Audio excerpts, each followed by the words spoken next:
These two teams put their undefeated league records on the line and will need big games from their key players. Daniel Hernandez is on the hill for the Colts. The right-handed senior has a 1.52 ERA with 46 strikeouts and 32 and a third innings of work. It's been over 30 years since an NCS team has beaten De La Salle. Clayton Valley came close in 2004 with a tie, but this time the Ugly Eagles look to end the long streak. Lions looking to extend the lead, but Lopez goes full extension for the incredible grab. Now that's some serious talent. Bottom of the 7th now, runner on second for Lopez, who hits a grounder to third. The throw to first is in time, but making his way home is Vic Valle. Somehow avoids a tag and ties the game at 4, and we are headed to extras. Give Javian the ball and watch him do the rest. He escapes a tackle and scores his second of 4 touchdowns. Mack adds another touchdown to lead 28-14 at the half. 4 minutes in the third. Wolves now trail 35-14. Baker throws a beautiful back shoulder pass to Trevor Scott, who hauls it in to cut the lead 35-21. Lauren Kennedy sees open grass and shoots from just inside the box and scores! Cougars up 1-0, and Lauren was just getting started. Nearly a minute later, Lauren Kennedy loses her defender, and the Oregon-bound senior scores an incredible goal. 2-goal night for Lauren, and it was also her birthday. Happy birthday, Lauren. Ivan Garcia joins us now. Ivan Garcia joins us now with the story of the Evergreen Valley basketball player and the love of her grandmother. Thanks, Robert. Leela Rowden is an outstanding two-way power forward, but she wouldn't be where she is now without the love and support from her Nana. Afternoon practice at Evergreen Valley. It's an uphill battle for this Cougar squad this season. Front court superstar Leela Rowden is facing an even bigger challenge off the court. With Leela's mom struggling and her dad not being around, Leela was put into Child Protective Services at birth. Leela was put under her grandmother's care, seeing her mom off and on since she was little. The situation with my mom, it does get to you, especially being your mom and wanting your mom to be there, especially like going to your games and seeing you play. I'm so used to just my grandma being there as my mom that when my mom comes around or she texts, it's like, oh, okay. Leela is the middle child of 5, ranging from 22 to 2 years old. Before Leela was born, her older siblings were also put in Child Protective Services until their grandmother stepped in. Her oldest sister and her brother was when everything went to the left.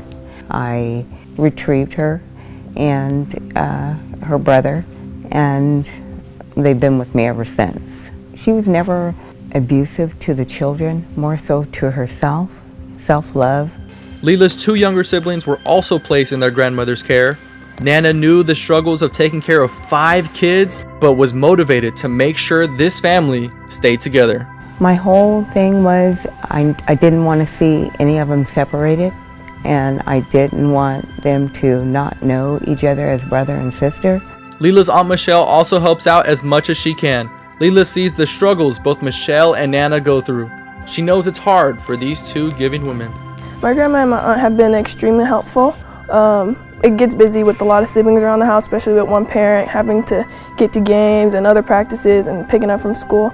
But my aunt and my grandma have been amazing. You know, working, trying to take all of them to daycare, you know, that's a whole another job besides a job. I try to be there.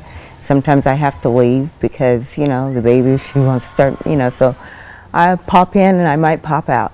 This talented junior does not let her living situation stop her from playing the best she can. Leela is averaging a double-double this season and is leading the team in assists and rebounds. Leela uses her situation not as an excuse, but actually as motivation to make her family proud, make herself proud, and of course she's making all of us proud as well. I think that she is such a strong person for not even everything she goes through, but putting her emotions behind her and just playing the way she plays is honestly really outstanding. Leela's situation has also never stopped her from being the best person she can be. I've seen her go the extra mile just to show by her actions that she truly cares on a human level as well as a basketball level. Off the court, again, she's an awesome person to be with, of course, and the way she handles her emotions is very good for a person. We've all been through things, but she never really shows that. She always is with the group and she's always there. In recent years, Leela's mom is more in contact with Leela and her siblings. Nana believes the relationship can still be repaired. My thing is I tell her there's still a chance for them to reunify. They all love their mom. You know, I let them express the way they feel. Could be like, well, I'm just tired of the situation, like that. But then they always come back and, they're still there for her. Leela is open to her mom getting back into her life and does not hold a grudge for the way that she was raised. Instead, she uses it as motivation not only on the court, but also in life. I think it does motivate me to be a better player because I want to have a good life for myself. I don't want to go down no wrong roads. I want to build my career up as far as I can go. I want to be able to play in college and further on. Don't focus too much on the bad things. Afternoon practice in the Alameda High School gym. Sydney Almahajir is a junior at Alameda. Sid plays guard for the Hornets. Sid began playing basketball in the 2nd grade, but Sid has a disadvantage compared to other kids. It's something he's battled since birth. When I was a kid, my eyes were far apart, born without a left hand. Those are the symptoms. So Sid was born with a genetic disease called Klein-Wardenberg syndrome. Though it runs in the family, Sid was the first in his family to be born without his left hand. Being different was tough. The school kids were not always the nicest to Sid. Well, sometimes kids would say mean stuff. They'd be like, oh, your hand's weird, oh, this, that. But I would just be like, all right, your face is weird. Like, I wasn't bothered by it, I was confident in who I was. Sid joined Alameda Youth Basketball in the 4th grade, playing with current Alameda teammate Julian Gibbs. Julian said Sid was cool and confident even back then. He was very open to meeting new people. He was the one that would come up to you, give you a high five if he had just met you. He was always trying to make new friends and meet new people. Opposing coaches would try and go after Sid when on the court, but Sid quickly impressed everyone around him with his hard work and determination. Force him left, force him left. That's what I would always hear. I would just try to, adapt. Try to get good at driving with my left. Gotta do what I can. Everybody kind of overlooked him and thought that he couldn't do the same thing that people with both hands could, but they soon realized that he was just like every other player out there, even at a disadvantage.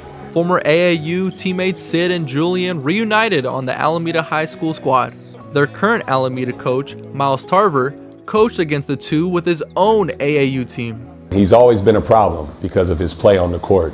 So this was actually a welcoming experience that I have a chance to join him on a team versus play against him, because he's always given my AAU teams problems in the past. Sid played on the freshman team, was on the JV team his sophomore year, and made the varsity team this year. It was a big accomplishment for this determined junior.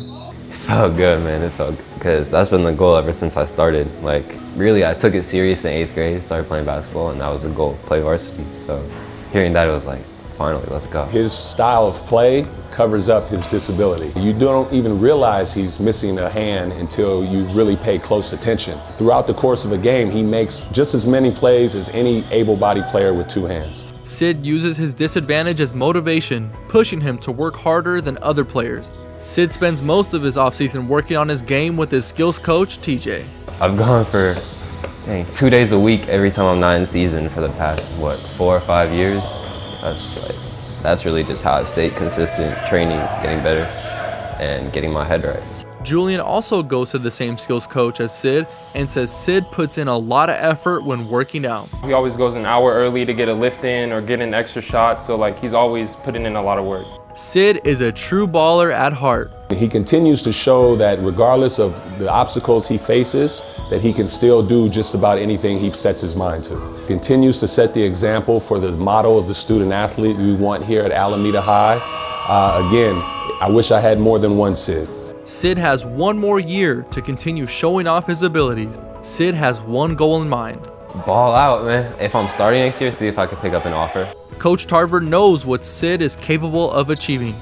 He sees Sid's determination and potential. Well, having known him since he was a 4th grader and then just having seen his progression over the years, I think the best is yet to come.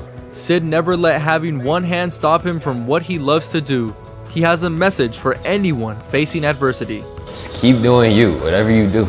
If you hoop, keep hooping. Don't let anyone get in your head. Don't let anyone stop you from doing what you want to do, because the only person who can stop you is you.